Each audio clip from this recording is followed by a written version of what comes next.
அன்பானவர்களே, அன்பு வணக்கங்கள். குருஜி, நான் நல்லா வாழணும்னு நினைக்கிறேன். ஆனா சிலர் கெடுக்கிறாங்களே, சதி செய்யறாங்களே, நான் என்ன செய்யறது என்று ஒரு அன்பர் கேள்வி கேட்டிருக்கிறார். முதல்ல நல்லா வாழ்வது என்பது என்ன, அதை தெளிவா தெரிஞ்சுக்குங்க. நான் பணம் சேர்த்து கோடீஸ்வரனா மாறணும், நான் பணக்காரனா இருக்கணும், லக்ஸரியான கார்ல நான் போகணும், நல்ல பெரிய வீட்டில் இருக்கணும், இதுதான் நீங்க நல்லா வாழறதுன்னு நினைச்சிட்டு இருக்கீங்க இல்லையா? சரி, நீங்க எவ்வளோ லக்ஸரியான கார்ல போனாலும், ஏசி ரூம்லயே படுத்துன்னு தூங்கினாலும், இல்லை கோடீஸ்வரனா வாழ்ந்தாலும், அதனால உங்கள் உடல் ஆரோக்கியமாக இருக்குமா? மனம் அமைதியான நிலையில் வைத்திருக்க முடியுமா? வாழ்க்கையில சந்தோஷமான ஒரு வாழ்க்கையை வாழ முடியுமா? இன்று பல கோடீஸ்வரர்கள், வசதியான இருப்பவர்கள், லக்ஸரியாக வாழ்ந்தவர்கள் எல்லாம் ஒன்று உடல் நலம் கெட்டு மருத்துவமனைகளிலே கோடிக்கணக்கான ரூபாயை செலவு செய்கிறார்கள். எல்லா விதமான நோய் இருக்கு.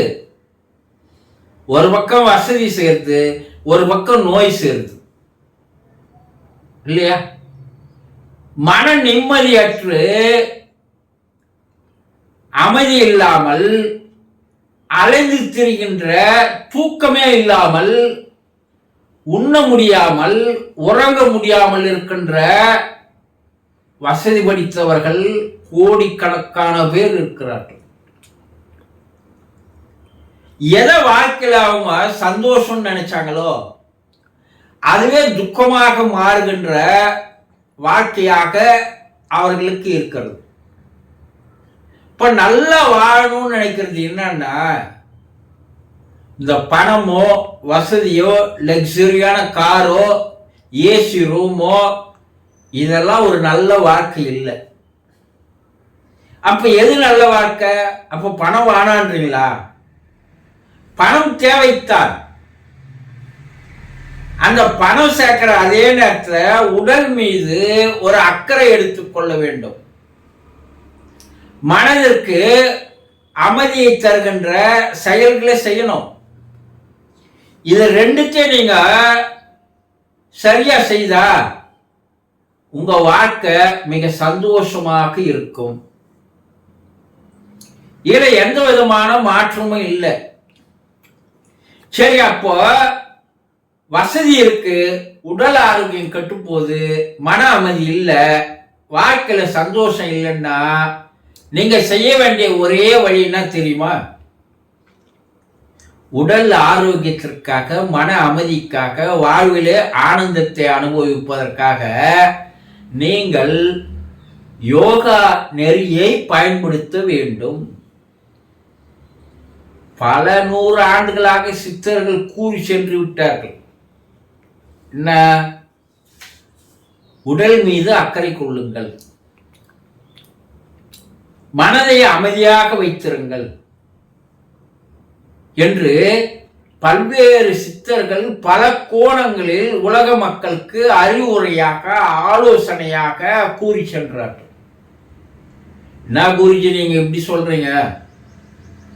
நான் யோகாவுக்கு போனா, பிராணயாம பயிற்சிக்கு போனா, தியானம் கத்துக்கு போனா, என் வீட்டிலேயே என்னடா சாமியாராக போறியா, இந்த வயசுல எதுக்கு இதெல்லாம் என்று வீட்டில் உள்ளவர்களே என்ன டிஸ்கரேஜ் பண்றாங்க.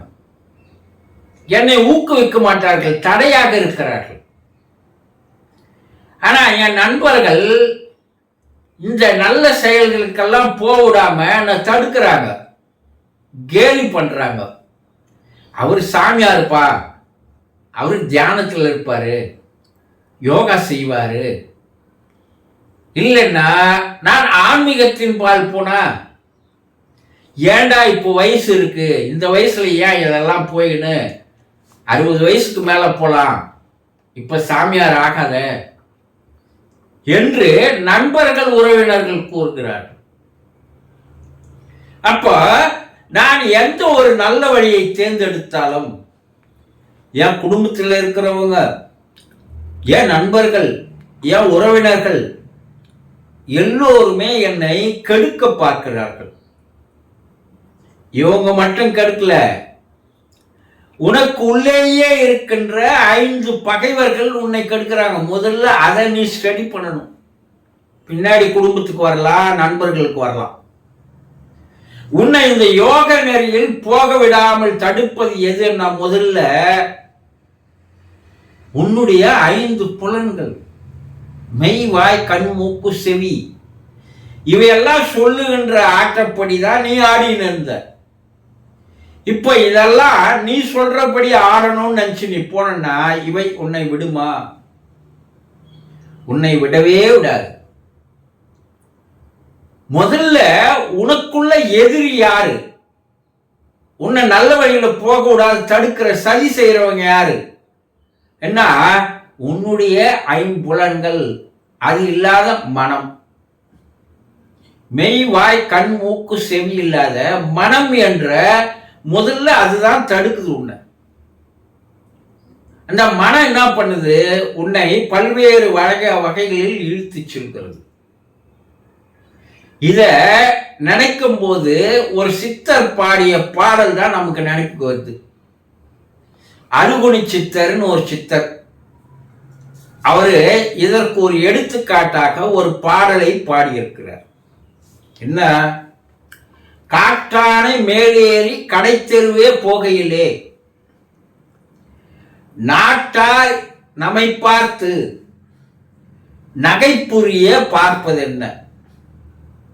நாட்டார் நம்மை பார்த்து நகைப்புரிய பார்த்தாலும் காற்றான் மேலேறி என் கண்ணம்மா கண் குளிர காண்பேனோ. அவரும் ஒரு வேதனையோடு தான் பேசுறாரு. காட்டானை என்பது ஒரு யோக நெறி. நீ யோகத்துல யோகா கத்துக்கு போறது, பிராணயாமம் செய்யறது, மூச்சு பயிற்சி செய்யறது, தியானம் செய்யறது, இதெல்லாம் யோக நெறிகள். இந்த யோக நெறிய நான் ஏன் அது காட்டானைக்கு ஒப்பிடுறாருன்னா, மிக மிக கஷ்டமான ஒன்று இது என்று சொல்கிறார். காட்டு யானை எதற்கு பயப்படும்? அவனுடைய பாகனுக்கும் அங்குசத்துக்கும் தான் பயப்படும். ஆனா அது அடக்க தெரியாதவன் மேலே ஏறிட்டான்னா ஆகும், அது அவனை அழித்து விடும்.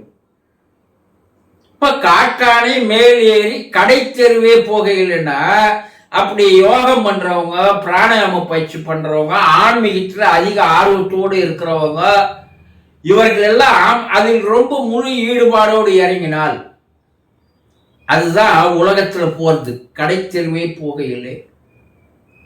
நாட்டார் நம்மை பார்த்து நகைப்பது என்னன்னா, உன்னுடைய குடும்பத்தில் இருக்கிறவங்க, நண்பர்கள், உறவினர்கள், இவங்க தான் நாட்டில் வாழ்றவங்க. நாட்டார் உன்னை பார்த்து கேலியும் கிண்டலும் செய்வார்கள்.